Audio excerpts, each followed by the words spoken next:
第1081章炼制阴阳命魂丹。洛神剑北域一处小山谷，浓郁的毒雾缭绕在半空中，令得人难于看清小谷之内景象。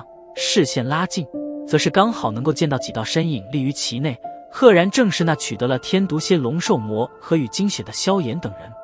按照星兰所说，我想冰河谷的强者已经也进入了洛神剑，或许不久后便是将会寻到我们。篝火在山谷之中燃烧着，释放着许些火光。萧炎沉吟道：而且这次前来的强者中，可是有着斗宗巅峰阶别的存在。星兰点了点头，也是一脸的凝重。斗宗巅峰这等实力，比起那天毒蝎龙兽还要更强。虽说如今萧炎身旁有着2名相当于8星的斗宗，但与这等存在交手的话，怕也是很难取得上风。毕竟斗宗巅峰基本已是斗尊之下的最强者。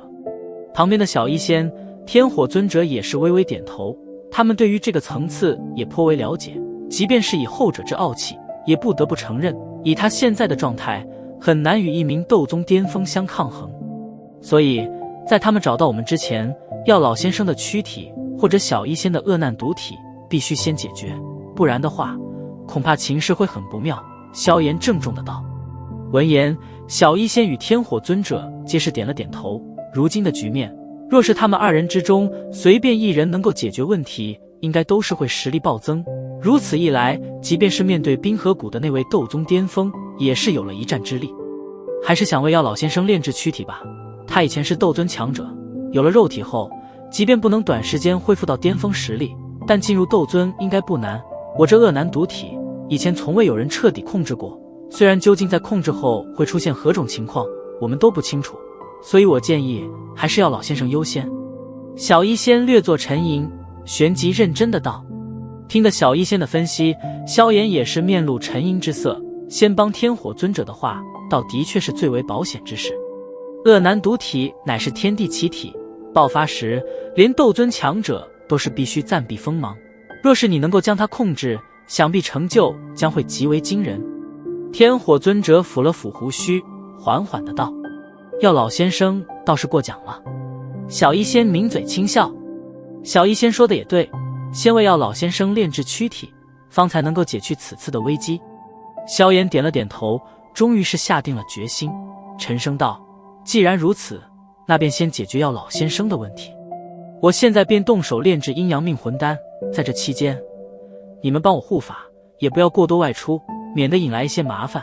下了决心，萧炎也就不再迟疑，说做就做，身形一动，出现在谷中一块巨石之上，手掌一挥，万寿鼎闪掠而出，然后稳稳地悬浮半空。见到萧炎要动手炼丹，小医仙等人也是点了点头，缓缓退开，为其护法。手掌一挥，碧绿火焰浮现而出，然后便是被萧炎随手丢进药鼎之中，手掌一抹，一株株药材便是源源不断地从那界中飘飞而出，最后悬浮在半空之上。目光仔细地检验过这些药材，待得没有发现什么问题后，萧炎方才缓缓闭目。脑海之中关于阴阳命魂丹的药方如流水般的徐徐流淌过脑海，其中种种炼制的关键之处也是被萧炎在这顷刻间所熟悉。片刻后，萧炎双眸睁开，轻吸了一口气，屈指一动，一株颜色极其艳丽的花朵便是掠下。这花通体极为鲜艳，而且诡异的是，其花心处赫然是一张人脸，眼睛、鼻子、嘴巴栩栩如生，看得人有一种毛骨悚然的感觉。鬼脸花，萧炎心中掠过这种花朵的名字，这是炼制阴阳命魂丹的主材料之一，极为难寻，也不知道星兰是从何处弄来，但看来他也的确是下了不少的心思。目光瞥了一眼这令人毛骨悚然的花朵，然后屈指一弹，鬼脸花便是被投入药鼎之内，碧绿火焰一卷间便是将其包裹而尽。鬼脸花刚刚被裹进火焰之内，一股股的黑气便是从其中散发而出。与此同时，一阵凄厉的婴儿哭叫声却是从药鼎之中传出。萧炎眉头微皱，没想到这鬼脸花如此诡异，不过再如何诡异，在一火之下也是毫无反抗之力。心神一动，斗气覆盖双耳，将那婴儿哭喊声屏蔽而去。萧炎手掌一握，火焰温度陡然暴升，伴随着火焰温度的剧烈升高，那鬼脸花之内所弥漫而出的黑气也是迅速变淡，到的后来终于是尽数消散，而失去了黑气的保护，鬼脸花立刻迅速枯萎，那张人脸也是逐渐耷下，约莫10来分钟后，终于是爆裂而开，化为一团漆黑粉末。粉末出现，萧炎却并未立刻收回火焰，而是将这一团粉末来回煅烧了许多次后，待得它们呈现出一种金属光泽时，方才心神一动，一团火焰包裹着漆黑粉末，悬浮在药鼎一角。将这鬼脸花提炼完毕后，萧炎又是取过一枚拳头大小的红色果实，一股股的阴森寒气不断地从果实之中弥漫而出。还魂妖果这种奇异果实对于灵魂力量的修复可是有着极大帮助，以后怕是也要多备一些，以防后患。目光在这红色果实上扫了扫，萧炎屈指一弹，将之也是投入了药鼎之内。随着萧炎炼丹的时间加剧，那悬浮在半空中的药材也是逐渐的被投入药鼎之中。萧炎此次炼丹极为的小心，因为他知道，若是这阴阳命魂丹炼制失败的话，那么天火尊者复活的事又将会延后一段时间，而现在大敌降临，可没有那么多的时间再让他们去消耗了。在萧炎炼丹期间，小医仙等人皆是在其100米之外，无人发出半点声响，生怕因此干扰了前者的炼丹。而且在这小山谷周围1000米之内的所有毒兽，都是被小医仙与天火尊者出手尽数驱赶或者击杀了去，他们这护法可是做得相当之称职。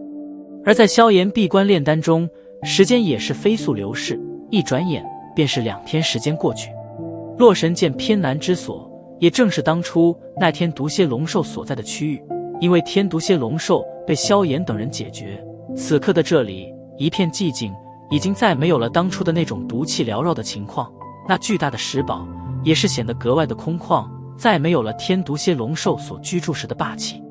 在石堡1000米之外，突然有着阵阵破风之声响起，片刻后，众多白影突然闪掠而来，然后出现在石堡之外的那片平原之上。蛇老，前2天我们感应到的能量波动，便是从这里传来。一名老者目光扫过石堡周围，然后对着身旁那名拄着蛇杖的老人躬声道：这里已经没有了气息的存在，被称为蛇老的老者目光顿在那石堡上，淡淡的道：据我所知，这里应该是天蝎域，由一头实力达到8星斗宗的天毒蝎龙兽所掌管。但现在看来，另外一名老者微微皱眉道：天毒蝎龙兽。蛇老双眼虚眯，旋即缓缓的道：这里有尸气残存，若是所料不差的话，那家伙应该被解决掉了。什么？那家伙可是8星斗宗实力啊，即便放眼这洛神剑，也是寥寥可数的存在啊，谁能杀得了他？闻言，其余等人皆是惊声道：除了湿气外，这里的地面也是有过高温蒸烤的痕迹，显然是一名控火能力极强的人。从当初那些冰河谷弟子残破的灵魂中，我发现在那几人中，便是有着一名青年操控着一种威力极大的火焰。如我所料不差的话，应该是那群人所为。蛇老手掌抓了一把草皮，轻轻一捏，草皮便是化为灰烬。是那群人所为？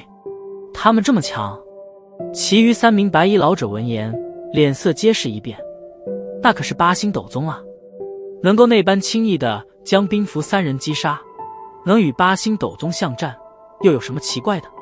蛇老淡淡一笑，缓缓站起身来，目光却是转向了洛神剑北方，干枯的脸庞上露出一抹诡异笑容。不过空气中还残余着天毒蝎龙兽的气息，想必他们取走了他的魔核，顺着这气息走，便是能寻到他们。蛇老英明。闻言，那3名白衣长老顿时一喜，恭维道。蛇老随意的摆了摆手，拄着蛇拐，便是徐徐的对着洛神剑北方行去。隐隐间有着一道淡淡的笑声徐徐传出。老夫对这群人倒是越来越好奇了，不仅收纳恶难独女，而且更还是无事来将这天毒蝎龙兽捕杀。呵呵，不错。在其身后，那3名老者面面相觑了一眼，旋即暗中嘿嘿冷笑一声。能够让那蛇老提起兴趣，真不知道是那几个家伙的不幸还是荣幸。得罪冰河谷的人可都没什么好下场啊，几个可悲的家伙。